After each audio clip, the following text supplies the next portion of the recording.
नमस्कार, स्वागत है आप सभी का डीआरएस इनसाइट्स के आज के प्रोग्राम में। मैं हूं आपके साथ नेहा सिंह। शेयर्स की बात अपनों के साथ। मार्केट में तो माहौल हम कह सकते हैं आजकल जैसा चल रहा है, कभी खुशी कभी गम।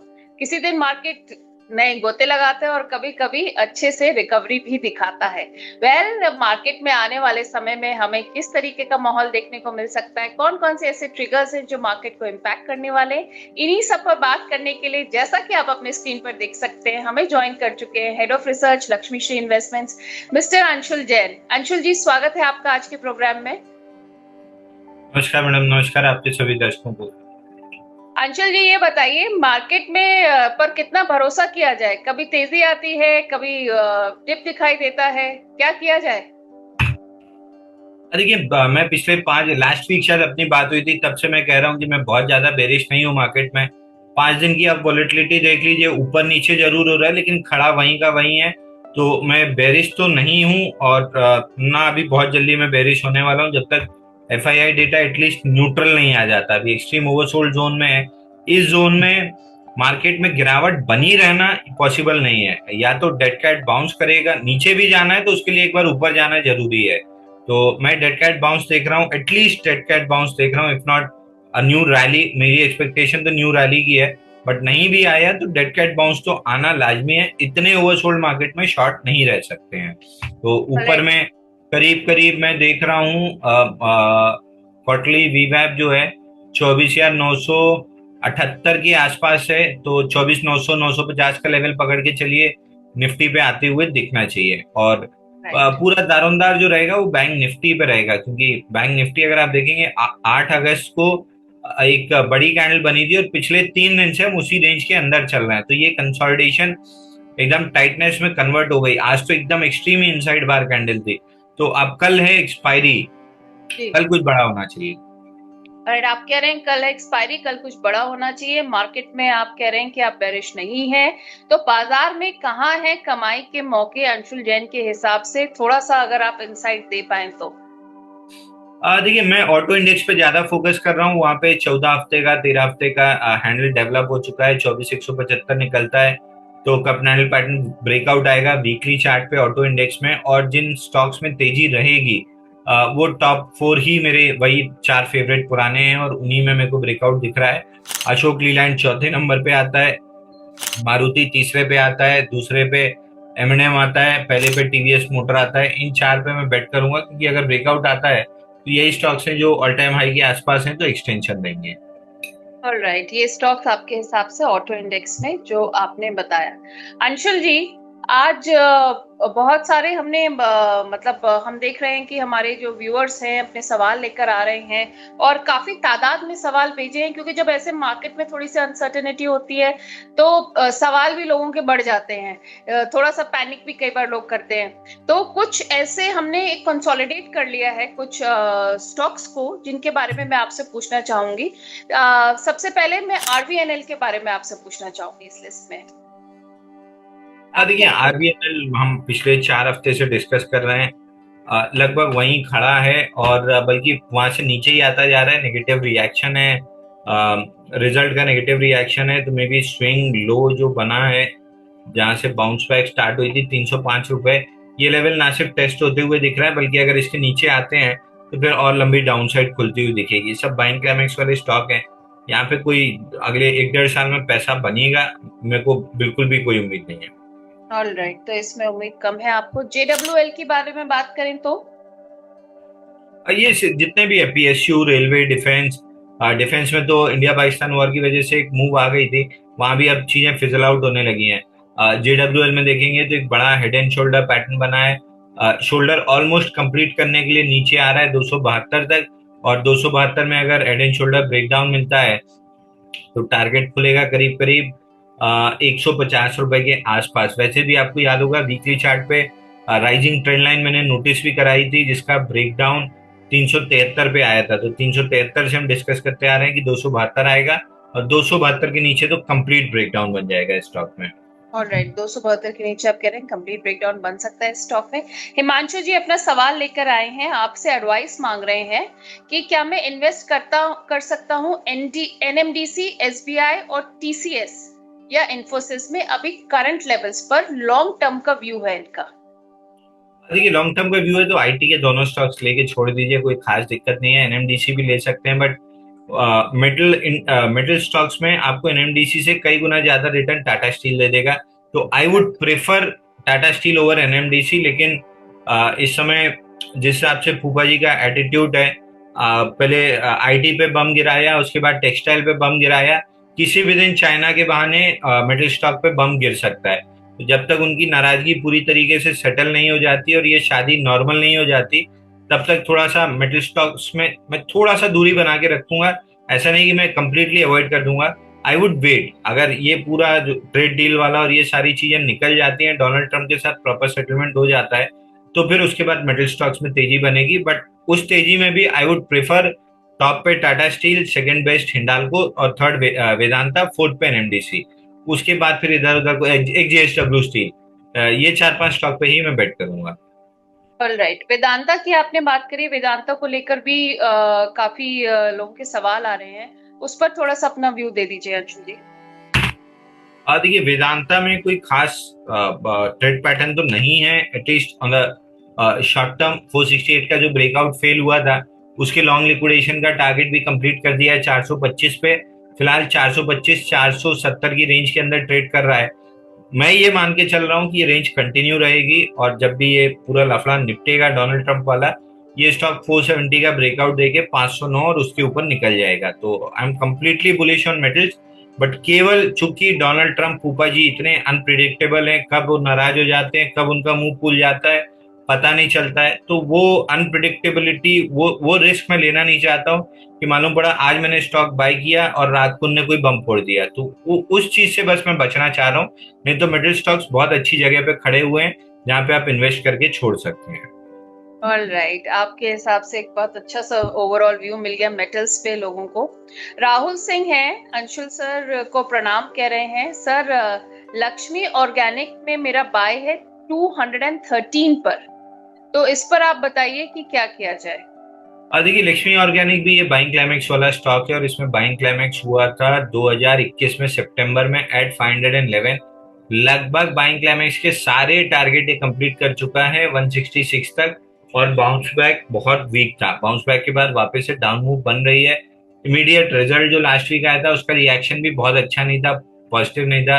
नीचे गैप है 175 के आसपास, वहां तक आ सकता है। बट अब मैं स्टॉक में बहुत ज्यादा आपको व्यू दे नहीं पाऊंगा, क्योंकि बाइंग क्लाइमेक्स हो गया, उसके बाद सेलिंग के सारे टारगेट कंप्लीट हो गए, उसके बाद बाउंस बैक भी कंप्लीट हो गया।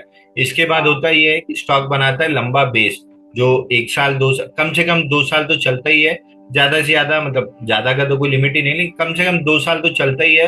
और आइडियली 5 से 7 साल लग जाता है बेस बनने में। तो एक रेंज में चॉपीनेस रह सकती है, तो बड़ा पैसा तो आप कमा नहीं सकते। तो किसी ऐसे स्टॉक में जाइए जो स्टेज 2 अप ट्रेंड में हो, वहां पे पैसा बनेगा। ये तो स्टेज 4 डाउन ट्रेंड कंप्लीट करने के बाद स्टेज 1 का जो एक्यूमुलेशन होता है उसमें जा रहा है। ऑलराइट, आपके हिसाब से स्टेज 4 कंप्लीट करने के बाद स्टेज 1 के एक्यूमुलेशन में है ये। राहुल ये जी, स्टेज न्यूलैंड। एनालिसिस आपको पढ़ना है, सॉरी आपको बात काट रहा जी हूँ। जी ये जी। स्टेज एनालिसिस अगर आपको पढ़ना है या किसी को भी पढ़ना है इसके बारे में और जानकारी लेनी है, स्टैन विंस्टीन राइटर है, स्टैन विंस्टीन, उनकी बुक में स्टेज एनालिसिस लिखा है। लगभग सभी जितने भी ट्रेडर्स इक्विटी स्विंग ट्रेड करते हैं वो स्टैन विंस्टीन की स्टेज एनालिसिस के हिसाब से ही, जब स्टेज 2 अप ट्रेंड होता है तभी हम किसी स्टॉक में बाय रिकमेंड करते हैं। इसके अलावा किसी भी स्टेज में हो स्टॉक हम उसको बल्कि 3 और 4 में तो हम सेल की रिकमेंडेशन देते हैं, 1 में हम वेट एंड वॉच की अप्रोच रखते हैं कि 1 से ब्रेकआउट देके जब 2 में आएगा तो हम बाई करना स्टार्ट करेंगे। परफेक्ट एग्जांपल भी दे देता हूँ, पीजी इलेक्ट्रोप्लास्ट 10 साल तक स्टेज 1 में था, कंसोलिडेट किया, ब्रेकआउट किया, स्टेज 2 अपट्रेंड में गया, स्टॉक 1.5 साल में 10 गुना चला। उसके बाद से डिस्ट्रीब्यूट, बाइंग क्लाइमेक्स और डिस्ट्रीब्यूशन में आ गया। तो स्टैन विंस्टीन के बारे में थोड़ा सा पढ़िए, ट्रेडर लायन यूट्यूब चैनल पे भी उसके इंटरव्यूज हैं स्टेज एनालिसिस के बारे में। बाकी बुक पढ़ेंगे तो आपको ज्यादा समझ में आएगा। चलिए, स्टॉक की इंफॉर्मेशन के साथ साथ बढ़िया सी टिप भी मिल गई कैसे अपने आप को पढ़कर अच्छे से अपग्रेड किया जा सकता है। राहुल जी, न्यूलैंड लेबोरेटरीज के बारे में भी कह रहे हैं इनको लॉस हो रहा है, 13,800 पर इन्होंने लिया था इसको, और कह रहे हैं कि सर लॉस बुक कर लें आप प्लीज। 3 मंथ्स का व्यू है इनका। देखिए 2-3 महीने का व्यू है तो अभी छोड़ दीजिए, अभी मेरे को बहुत अच्छा। ज्यादा दिक्कत दिख नहीं रही है। एक आध हफ्ते और जाने देते हैं, उसके बाद डिस्कशन करेंगे, क्योंकि रैली अच्छे वॉल्यूम पे आई थी, पुल बैक एकदम ड्राइड अप वॉल्यूम पे है, तो नॉट श्योर कि ये ब्रेकडाउन सस्टेन होगा या नहीं। 13,800 रुपये अगर निकाल लेता है तो फिर स्टॉक में 15,400 और 17,000 दो टारगेट खुलेंगे। तो मैं बेरिश तो नहीं हूँ, बट थोड़ा सा मोमेंटम लैकिंग है, जो प्रोबेबली एक दो हफ्ते में आ जाना चाहिए।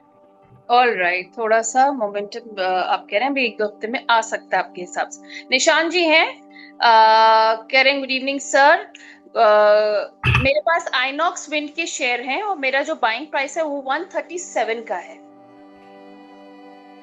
इनॉक्स विंड,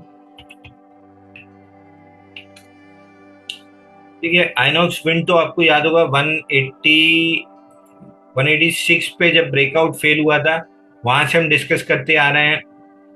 ये चार्ट शेयर में नहीं, चार्ट में शेयर नहीं कर पा रहा हूँ, नहीं मैं आपको दिखा देता कि 186 के फील्ड ब्रेकआउट और उसके बाद 177 के बाद से क्यों मैं बार बार बोल रहा था कि आप लोग एग्जिट कर लीजिए। नीचे 151, 135 और 128 से तीन टारगेट देखने के लिए मिलेंगे। ऑलमोस्ट 135 आ गया है, और लग नहीं रहा 135 भी प्रोटेक्ट होगा। ये 128 रुपए का जो रेंज का बॉटम है, इसको टेस्ट करने के लिए आएगा। ऑल राइट, तो अभी ये बॉटम टेस्ट हो सकता है। हाकिम शेख जी हैं, पीपीएल फार्मा पर इनकी क्वेरी है। इनकी जो बाइंग प्राइस है वो 267 का है, उस पर ही आपकी एडवाइस मांग रहे हैं। एवरेज करना चाहिए आपको नीचे, कहीं भी 197 से 181 मेजर सपोर्ट जोन है। इस जोन में आप जितना अच्छा एक्यूमुलेट कर सकते हैं एक्यूमुलेट करके रखिए। जून क्वार्टर का रिजल्ट थोड़ा सा 19 आया है, लेकिन एवेंचुअली ये कैचअप कर लेगा स्टॉक, बहुत कोई दिक्कत नहीं दिख रही है। स्टेज 2 अप ट्रेंड में बना हुआ है, उस स्टेज 2 अप ट्रेंड में करेक्टिव ट्रेंड में है। वापस से ये अप मूव रिज्यूम होगा 240 तक का, तो आराम से टारगेट मिलेगा। तो कहीं भी 180 170 मिल जाए तो बहुत बेहतरीन है, lower end of the zone है। बाकी 197 181 इस बीच में जहां भी जितना भी आपको मिले एक्यूमुलेट करते चलिए। हाकिम शेख जी सुपर चैट से सवाल पूछा है उन्होंने, सर्वोटेक पावर के बारे में पूछना चाह रहे हैं। 171 रुपीस की इनकी बाइंग है। ठीक ठाक एफआईआई होल्डिंग है, लेकिन उसके बाद भी कंप्लीट डिस्ट्रीब्यूशन में दिख रहा है स्टॉक, और प्रोबेबली ये स्टॉक धीरे धीरे एफआईआई डंप करने की कोशिश कर रहा है। नीचे में 99.71 का मेजर सपोर्ट है, वो टेस्ट होते हुए दिख रहा है, बट उसके पहले चूंकि 10-12 दिन कंटिन्यूस डाउन मूव हो गई है, तो एक डेड कैट बाउंस 135 तक आ सकता है। 135 पे एग्जिट करने की कोशिश कीजिए, नीचे में 99.71 तक के टारगेट मिल सकते हैं। Right, Anshul ji, of late काफी लोग सीमेंट सेक्टर की भी बात कर रहे हैं। ग्रीष्मा जी सवाल लेकर आई हैं अपना श्री दिग्विजय सीमेंट पर, कह रही हैं होल्ड करें या एवरेज कर लें। इन्होंने जो बाइंग प्राइस है इनका वो 105 का है। देखिए दिग्विजय सीमेंट अगेन बहुत अच्छा तो नहीं लग रहा है। अगेन लास्ट वीक भी मैंने आपसे कहा था कि अगर आपको लेना ही है सीमेंट स्पेस में तो एक स्टार सीमेंट ले लीजिए। दिग्विजय सीमेंट में मेरे को कोई बहुत बड़ी रैली आती हुई नहीं दिख रही है, अभी बहुत कंसोलिडेशन इसमें बाकी है।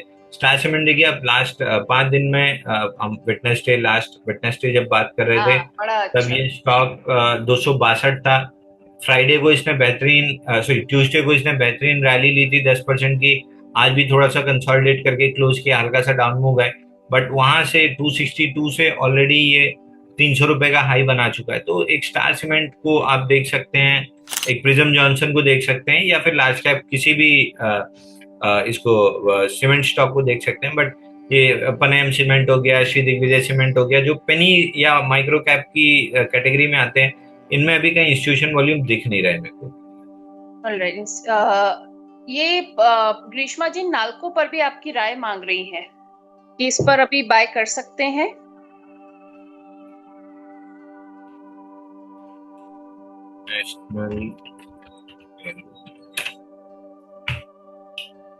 नेशनल एल्यूमिनियम में एकदम साइडवेज मूव है, 197 ऊपर में और 176 नीचे में। फिलहाल देखिए मेटल आउट ऑफ फ्लेवर है, बहुत जल्दी नहीं करना चाहिए मेटल में एंट्री की। जब मेटल में एंट्री का टाइम था 128 रुपए में हमने टाटा स्टील लिया, वेदांता सस्ते में लिया, इंडाल्को सस्ते में लिया।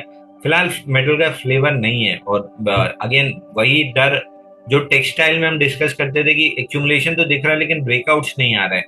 मे भी मार्केट सेंस कर रहा था कि डोनाल्ड ट्रंप टेक्सटाइल स्टॉक्स को अटैक करेंगे, और आप देखिए वही हुआ और एकदम तेज सेलिंग आई। तो मेटल स्टॉक्स में भी सिमिलर चीज दिख रही है कि बेस तो बना रहे हैं, ब्रेकआउट नहीं दे पा रहे हैं, तो मे बी मार्केट सेंस कर रहा है कि मेटल के लिए कुछ ना कुछ डोनाल्ड ट्रम्प नेगेटिव कर सकते हैं, इसीलिए ब्रेकआउट्स नहीं आ रहे हैं। तो मेटल को थोड़ा अवॉइड कीजिए, इससे अच्छा आप किसी मूविंग काउंटर्स में चले जाएंगे तो ज्यादा अच्छा रहेगा। ऑलराइट, मेटल पे अभी थोड़ा वेट एंड वॉच की पॉलिसी रखें। राहुल सिंह है एनएफएल पर, आपका व्यू जानना चाह रहे हैं। 98 पर इनकी बाइंग है, कह रहे हैं इस समय एवरेज कर सकते हैं क्या? बिल्कुल नहीं, एवरेज नहीं करना चाहिए। 95.3 का स्टॉप लॉस कट चुका है, जिसके पास भी लॉन्ग है स्टॉप लॉस के नीचे ट्रेड कर रहा है। स्टॉप लॉस आपका कटा था 7 अगस्त थर्सडे को, और पिछले 4 दिन इनसाइड बार है, तो मैं 1 से 2 दिन और इसको समय दूंगा। अगर अगले 2 से 3 दिन में ये स्टॉक 96 के ऊपर आके क्लोज करता है, तब तो ठीक है, आप एवरेज कर लीजिएगा, या जरूरत नहीं पड़ेगी, ऑलमोस्ट सेम रेट का है। तो 96 के ऊपर आगे क्लोज करता है तो वापस आप मूव रिज्यूम करेगा, लेकिन अगले 2-3 दिन के अंदर ये 95 के नीचे ही रह जाता है, तो फिर ये अपने ही वजन से गिरने लगेगा, ग्रेविटी के प्रेशर में आएगा, और नीचे गैप है 84 पे, उसको फिल करने चला जाएगा। ओके, तो 95 की लेवल्स आपके हिसाब से इम्पोर्टेंट है देखने के लिए। हिमांशु जी हैं एसबीआई के लिए, कह रहे हैं सर इसमें क्या एसआईपी कर सकते हैं लॉन्ग टर्म के लिए? देखिए, अगर आपको एसआईपी करनी ही है तो आप ग्रोथ वाले स्टॉक में कीजिए, ना कि मेच्योर्ड स्टॉक में। मतलब एक बरगद का पेड़ और कितना बड़ा होगा, आप छोटे से पौधे में पैसा लगाएंगे तो वो बड़ा पेड़ होगा और फल भी देगा। तो अगर आपको एसआईपी करनी है तो way better expansion plans JSW infra के हैं, आप जेएसडब्ल्यू इंफ्रा में लगा के छोड़िए। 144 मीट्रिक टन की कैपेसिटी है, जिसको 500 ले जाना है। अदानी ग्रीन में नहीं, सॉरी, अदानी ग्रीन मेरे पर्सनल पोर्टफोलियो में है तो मैं उस पर रिकमेंडेशन नहीं दे सकता। बट अदानी ग्रीन का 14 गीगावाट की कैपेसिटी है, 50 गीगावाट की कैपेसिटी तक जानी है। तो इस टाइप की जो बड़े एक्सपेंशन यहाँ पे हो रहे हैं ना, आप वहां पे एसआईपी कीजिए तो थोड़ा थोड़ा स्टॉक एक्यूमुलेट होता जाएगा, और जब जे कर्व आएगा उनमें, एकदम बुल मूव, स्टेज टू की एकदम बुल मूव आएगी जे कर्व वाली, तो आप एक बड़े हैंडसम अमाउंट पे बैठे रहेंगे। तो I would prefer JSW infra, उसमें सेफ्टी भी है क्योंकि जेएसडब्ल्यू ग्रुप का है, तो मैनेजमेंट की क्वालिटी में कोई डाउट नहीं है, और कैपेसिटी एक्सपेंशन कर ही रहे, नौका का और पुण्य खरीदी ही है, मतलब एक्विजिशन किया है, ताकि एंड टू एंड उनकी चीजें हो जाएं। लॉजिस्टिक में भी जो दिक्कतें आ रही थी पोर्ट के बाद, वो भी नौकर को खरीद के उन्होंने अपनी सॉल्व कर ली। तो जेएसडब्ल्यू इंफ्रा बड़े एक्सपेंशन में 3 साल के लिए वहां पैसा लगाना चाहिए। तो आपको सजेशन मिल गया कहाँ लगाना चाहिए, एसबीआई पर आपको व्यू भी मिल गया हिमांशु जी। अंशुल जी, वोडा आइडिया, इनके इसके भी बहुत सारे सवाल आ रहे हैं, तो इसको लेकर भी एक पूरा आप क्या आउटलुक देख रहे हैं, क्या व्यू है नियर फ्यूचर में आपके हिसाब से? आइडिया तो मैडम जिस दिन 15 रुपए तोड़ा था उस दिन से मेरा व्यू एकदम क्लीन एंड क्लियर है कि ये स्टॉक 5 रुपए 70 पैसा और 4 रुपए 55 पैसा आ रहा है। ऑफ लेट ये स्टॉक साइडवेज चला गया है एक रेंज के अंदर, ऊपर में 8 रुपए और नीचे में 6 रुपए 70 पैसे। तोड़ नहीं रहा है, लेकिन जिस भी दिन तोड़ेगा 5 रुपए 70 पैसे और 4 रुपए 55 पैसे आराम से आ जाएगा। आपको याद होगा जब बिरला जी पर्सनल अकाउंट में खरीद रहे थे, तब भी मैं कह रहा था कि उनको देख के आप मत खरीद लीजिए। उनने जितना आइडिया खरीदा है, उनके नेटवर्क का 0.01% शेयर भी नहीं खरीदा है। आप अपना पूरा 100% मत डाल दीजिएगा, नहीं यही हाल होगा, और एग्जैक्टली वही हुआ। ये धीरे धीरे करके कंपनी ऑलमोस्ट पीएसयू तो हो ही गई है, 49% गवर्नमेंट का स्टेक है, 2% और बढ़ते से पीएसयू हो जाएगा। बीएसएनएल तो आज तक गवर्नमेंट चला नहीं पाई, इसको क्या चलाएगी। एकदम दूर रहिए, अपने पैसे को इसमें बिल्कुल नहीं डालना है। ऑल राइट, तो अपने पैसे को इसमें अभी नहीं डालें। अंशुल जी, जो हमने सुजलॉन को हमने देखा है कि काफी टूटा है शेयर इधर, तो सुजलॉन को लेकर क्या व्यू है? देखिए, सुजलॉन के साथ दिक्कत ये हुई है कि रिजल्ट का रिएक्शन जो है ना, वो थोड़ा सा नेगेटिव आ गया है, और मार्केट थोड़ा अच्छा रिजल्ट एक्सपेक्ट कर रहा था। क्लोजिंग जरूर 61.75 के नीचे आई है। मैं 2-4 दिन का और इसको बेनिफिट ऑफ डाउट दूंगा। अगर 2-4 दिन ये लगा के वापस 62 के ऊपर आ जाता है, then I would be bullish again for 70 and 74। लेकिन अगर ये कंटिन्यूअसली 60 रुपए के नीचे अगर ट्रेड करना स्टार्ट करता है, तो फिर मैं थोड़ा सा बेरिश हो जाऊंगा। एक गैप छूटा हुआ है 55 ऑड लेवल्स पे, ये पहले उसको फिल करने जाएगा। ऑल राइट, तो सुजलॉन पर आपने व्यू दे दिया। एनएमडीसी पर जो बढ़त हम देख रहे हैं, उसमें कमाई के मौके आने वाले दिनों में भी हैं, या फिर अब हम प्रॉफिट बुकिंग देखेंगे? देखिए एनएमडीसी 80 रुपए तक जा तो सकता है, लेकिन इतना स्लो जाएगा कि आप थक जाएंगे। तो अगर आपके पास बहुत लंबा पेशेंस है तब तो ठीक है, आप एनएमडीसी लॉन्ग करके रख सकते हैं। बट अगर पेशेंस की कमी है तब तो फिर एनएमडीसी आपके लिए नहीं है, क्योंकि वो बहुत स्लो मूवर, एकदम लो बीटा वाला काउंटर है। ऑलराइट, बहुत स्लो और लो बीटा वाला काउंटर है। अंशुल जी, आज अगर मैं आपसे पूछूं, आज के आपके कौन से टॉप पिक्स रहेंगे जो आप हमारे व्यूअर्स को सजेस्ट करना चाहेंगे? और देखिए एग्जैक्टली मैं इसी सवाल से बचना चाह रहा था, क्योंकि आज मेरे बहुत सारे टारगेट हिट हुए हैं। आज हमने आपको याद होगा एक AGIIL इंफ्रा हमने दिया था। एक बार आपकी 2 बार आपके दर्शकों को हमने दिया था, दोनों बार 7% का टारगेट अचीव हुआ था। इत्तेफाक से आज हमने फिर बाय दिया था और इंटरडे में 7% का टारगेट अचीव हो गया था। बट फिलहाल एक किर्लोस्कर ऑयल इंजीनियरिंग का स्टॉक आप देख सकते हैं। एक आदित्य बिरला सनलाइफ AMC आप देख सकते हैं। एक एस्ट्रा माइक्रो आप देख सकते हैं। ये 2-3 स्टॉक्स हैं जिनमें हमारा इंटरेस्ट है। एक गैब्रियल देख सकते हैं। HBL इंजीनियरिंग आज दिया था, लेकिन उसमें भी 4-5% चल गया है।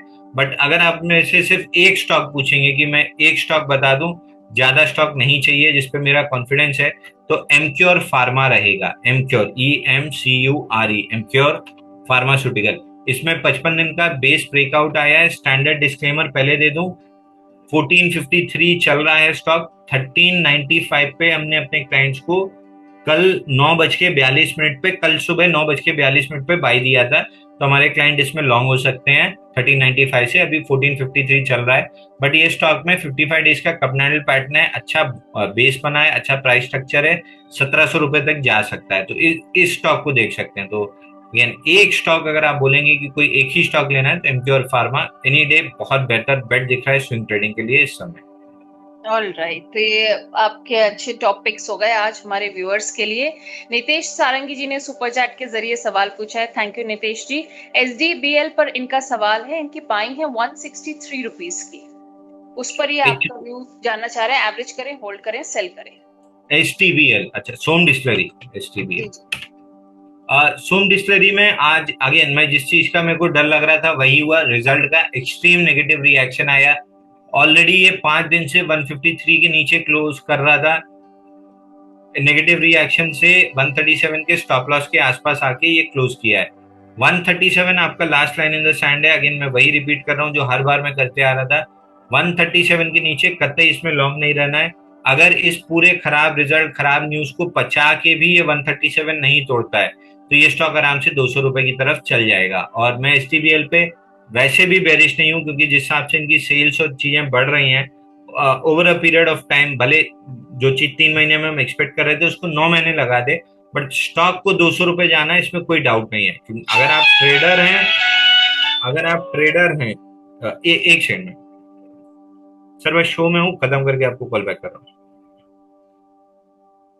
अगर आप ट्रेडर हैं तो आप 137 का अपना स्टॉप लॉस काटिए। दोबारा जब ट्रेडिंग का मौका मिलेगा हम वापस री एंट्री दे देंगे। अगर आप इन्वेस्टर हैं जिनके पास 1 से 1.5 साल का समय है, आराम से स्टॉक को छोड़ दीजिए अपने पोर्टफोलियो में, देखिए मत।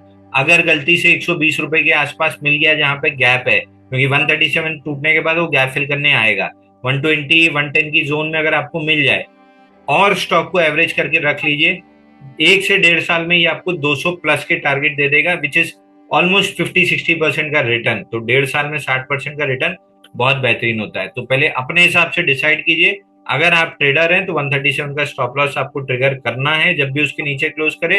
अगर इन्वेस्टर हैं तो 120 110 की रेंज में एवरेज करना है। ऑलराइट, 120 110 की रेंज में एवरेज कर सकते हैं अगर ट्रेडर है, इन्वेस्टर है। काला मंदिर के ऊपर भी ये सलाह मांग रहे हैं नितेश जी। कला मंदिर, इनका जो बाइंग प्राइस है वो 175 का है, और सेम क्वेश्चन है इनका कि एवरेज, होल्ड या सेल? नहीं, इसमें तो स्टॉप लॉस के नीचे आगे क्लोज किया है। जो लास्ट टाइम मैंने स्टॉप लॉस डिस्कस किया था 167 का, उसके नीचे क्लोज किया है। 1 से 2 दिन और देखिए, अगर 167 लेवल वापस रिक्लेम नहीं होता है तो एग्जिट करना है। ऑलराइट, तो ये लेवल्स आप नोट कर लीजिए नितेश जी। अबरार शेख जी हैं, ये भी सुपर चैट के जरिए अपना सवाल पूछ रहे हैं। क्यूपिट फ्रेश पर इन्होंने कहा है कि सर टारगेट और स्टॉप लॉस प्लीज मुझे बता दीजिए। Cupid, CUPID। जी, गैब्रियल क्यूपिट फ्रेश। दिया है इन्होंने। आई थिंक गैब्रियल एक दूसरा है और क्यूपिड फ्रेश दूसरा है। I'll just check। क्यूपिड मैं अभी चेक करती हूँ।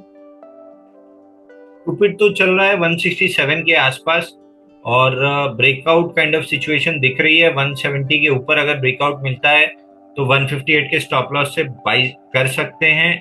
ठीक ठाक ऊपर में 15-20% की अपसाइड मिल जाएगी। दूसरा अच्छा। गैब्रियल है इनके पास। गैब्रियल में ऑफ लेट बहुत अच्छी मूव थी और 3 दिन पहले ब्रेकआउट आया था। हमने अपने क्लाइंट्स को भी बाई रिकमेंड किया था। गैब्रियल का 1045 से हमारे क्लाइंट्स लॉन्ग हो सकते हैं। कल ही रिकमेंड किया है, 10:15 पे गैब्रियल रिकमेंड किया है 1045 पे, तो हमारे क्लाइंट्स इसमें लॉन्ग हो सकते हैं। बट जो इमीडिएट स्विंग हाई बना था जहां पे एटीआर एक्सटेंशन कैंडल्स भी थी, उसका हाई था 1122। तो 1120-1122 की रेंज में प्रॉफिट बुक करके निकल जाना है। और इस बार जब आप निकलेंगे तो गैब्रियल को छोड़ देना है कम से कम 3-4 महीने के लिए, नया बेस बनने के लिए। तो स्टैंडर्ड डिस्क्लेमर, गैब्रियल में 1045 से हमारे क्लाइंट्स लॉन्ग हो सकते हैं। ऑलराइट, तो गैब्रियल पर भी सलाह होगी, क्यूपिड फ्रेश पर भी होगी। सतनाम जी हैं। अंशुल जी कह रहे हैं बजाज हाउसिंग फाइनेंस के बारे में आपकी राय मांग रहे हैं। 134 पर इनकी बाइंग है।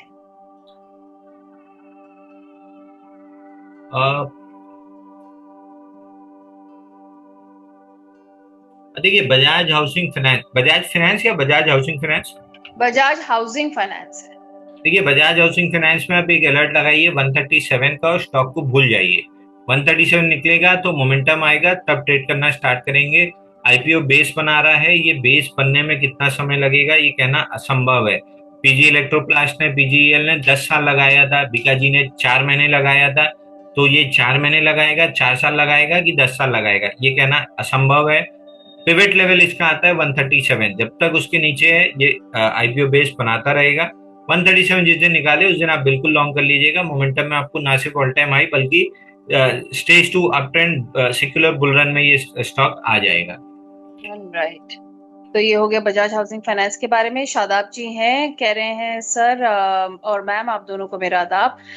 किर्लोस्कर ब्रदर पर मुझे बताइए, मेरी बाइंग है 1889 1889 की इनकी बाइंग है। सलाह चाहिए इन्हें। किर्लोस्कर ब्रदर्स, स्टॉक में 4 दिन पहले थोड़ी सी बाइंग अच्छी आई थी, लेकिन डेली मूविंग एवरेज पे जाके अटक गया था। प्रॉब्लम ये है कि 2117 का जो ब्रेकडाउन आया है वो कंप्लीट तो हो चुका है, और रिजल्ट के बाद थोड़ा सा रिएक्शन भी पॉजिटिव है, बट पिछले 4 दिन में उसको नेगेट कर रहा है। 1 से 2 हफ्ते का और समय देना पसंद करूंगा मैं स्टॉक को। अगले 2 हफ्ते में अगर ये स्टॉक 2000 रुपए के ऊपर निकलता है, I would be a buyer. अभी भी मैं सेलर नहीं हूँ। I would be a buyer about 2000 for 2200 2300 zone. तो 2 हफ्ते का समय दीजिए इसको, देखते हैं क्या करता है। ऑलराइट, 2 हफ्ते का समय इसमें देना ठीक रहेगा आपके हिसाब से। यूरेका फोर्ब्स की इनकी बाइंग है 561 की, उस पर भी आपका व्यू जानना चाह रहे हैं। यूरेका फोर्ब्स, हाँ, इसमें भी ठीक ठाक एफआईआई होल्डिंग है, बट स्टॉक का मेरे पास बहुत ज्यादा डेटा है नहीं। यूरेका बीएससी में,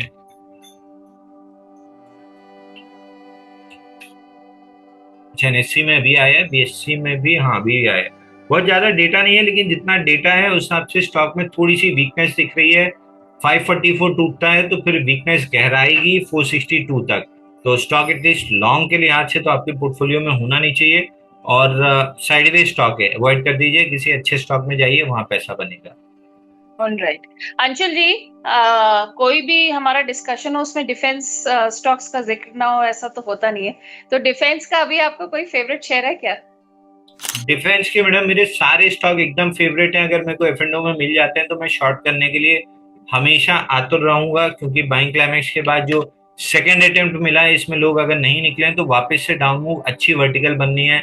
4400, 4380, 4400 के नीचे अगर क्लोज करता है एचएएल, मैं तुरंत शॉर्ट करना पसंद करूंगा 3820 के लिए। बीडीएल में अगर बीडीएल मैंने आपको उस दिन नोटिस भी कराया था, 1800 रुपए टूटता है तो आप माल बेच के चलिए। 1572 पहला टारगेट रहेगा जो कि अचीव हो गया है।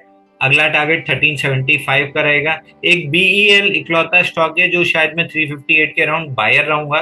बाकी बीएचईएल हो गया, एचएएल हो गया, बीडीएल हो गया, मेरे को सब में लगभग सेलिंग ही दिख रही है। तो अगर मैं F and future and option trade करता होता, मैं बिल्कुल इन स्टॉक्स में शॉर्ट करता। 2873 टूटने के बाद से जीआरएससी में वीकनेस क्लियरली दिख रही है। 2630 तक आ गया है, धीरे धीरे गैप फिल करने के लिए 2095 तक आ सकता है। तो मैं कंप्लीटली बेरिश पहले भी था, अभी भी हूँ। इन सारे डिफेंस रेलवे स्टॉक्स में, डिफेंस में इंडिया पाकिस्तान वॉर की वजह से एक बाउंस आ गया था। आप देखिए रेलवे वहीं का वहीं पड़ा है, बाकी पीएसयू वहीं के वहीं पड़े हैं। इनको एक ट्रिगर मिल गया था तो चल गए, अब वो ट्रिगर खत्म हो चुका है, तो फिर ये धीरे धीरे अपने वजन से गिरना स्टार्ट हो चुके हैं। All right, thank you so much Anshul ji. हमेशा की तरह आज भी शो में आपसे बहुत कुछ सीखने को मिला, बहुत अच्छे इंसाइट्स मिले स्टॉक्स को, हमारे व्यूअर्स को भी बहुत सारे व्यूज मिले आपके कई सारे सेक्टर्स और स्टॉक्स को लेकर।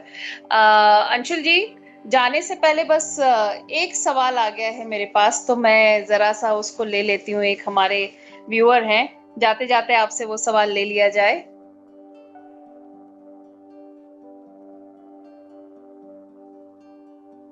जी, सुपर चैट के जरिए विनोद पारिक जी ने पूछा है आलोक इंडस्ट्रीज के ऊपर। इनका जो बाइंग प्राइस है वो है 21.39 का। कह रहे हैं एवरेज करूं या होल्ड करूं? देखिए, अगर आप इन्वेस्टर हैं तो आपको on the downside gap fill होने पे 16 पे गैप फिल होगा, वहां पे एवरेज करना चाहिए।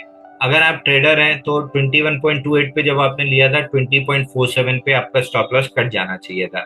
आई बिलीव आपने स्टॉप लॉस नहीं काटा है, मतलब आप इन्वेस्टर हैं। On the dip 16 point exact range बता देता हूँ गैप की।